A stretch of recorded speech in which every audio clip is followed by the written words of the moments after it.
do Bimba que antigamente na Roça do Lobo Mestre Bimba ensinava a gingar segurando sua mão, guiando seu corpo. Ensinava as 8 sequências e a cintura desprezada.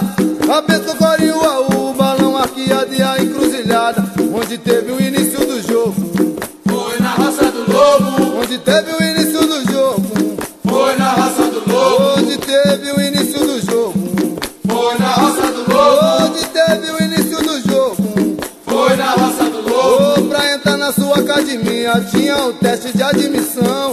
Estudante ou trabalhador, vagabundo não entrava não. Onde teve o início do jogo. Foi na Roça do Lobo. Onde teve o início do jogo. Foi na Roça do Lobo. Onde teve o início do jogo. Foi na Roça do Lobo. Onde teve o início do jogo. Foi na Roça do Lobo. Depois de aprender a sequência, recebi um apelido e era batizado. Na festa de formatura, orador para ninfo, jogo de una, mulher barbada para aluno formado. Onde teve o início do jogo. Foi na Roça do Lobo. Onde teve o início do jogo. Foi na Roça do Lobo. Onde teve o início do jogo. Foi na Roça do Lobo. Onde teve o início do jogo. Foi na Roça do Lobo. Foi, aprendi os 7 toques da capoeira regional.